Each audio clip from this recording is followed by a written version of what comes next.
ભાઈબંધ બધાને એકાદો તો એવો હોય જ જે હાજર હોય ત્યારે એની બહુ મજાક બને, પણ એ ના હોય તો એના વગર કોઈને ના ગમે.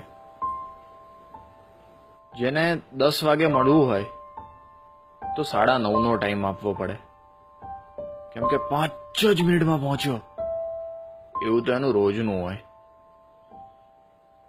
ભાઈબંધ બીજો એક ભિખારી ભાઈબંધ બી હોય, જેની જોડે રૂપિયા તો બહુ હોય પણ કદી કાઢે નહીં.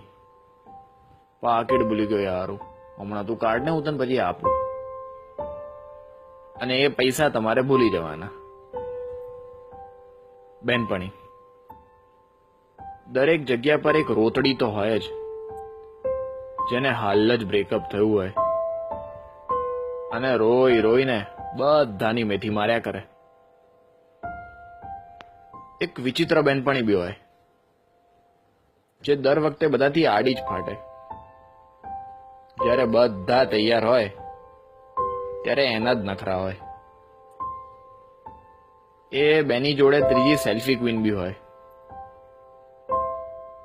જે કેમેરો ચાલુ થતા જ બતક જેવું મોઢું કરીને ઊભી રહી જાય. બબાલ્યો દરેકને એકાદો બબાલ્યો ભાઈબંધ બી હોય, જેને મારા મારી કર્યા વગર ખાવાનું જ ના પચે. ભાઈ એક મેટર થઈ યાર, અરે તું ચિંતા ના કર, બસ પહોંચ્યો હું. મિત્ર બધાનો એક ફેંકું મિત્ર હોય, જેની બધે પહોંચ હોય, પણ જરૂર પડે ત્યારે એ નંબરની બધી લાઈન કવરેજ ક્ષેત્રની બહાર જ હોય. બધે એક એવો ભાઈબંધ બી હોય, જે બહારથી જેટલો સીધો સાદો ને ભોળો લાગે, અંદરથી એટલો જ છાણો હોય.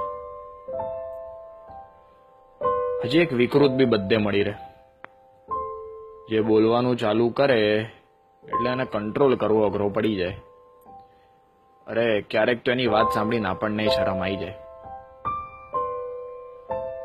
આ બધા તો તોય ઠીક, પણ બધાનો બાપ તો પેલો ગધેડો, જે આખો પ્લાન પોતે જ બનાવે ને છેલ્લી ઘડીએ કે મારે પપ્પા જોડે જવું પડશે યાર, સમજ ને. ભલે રોજે રોજ હેરાન કરે,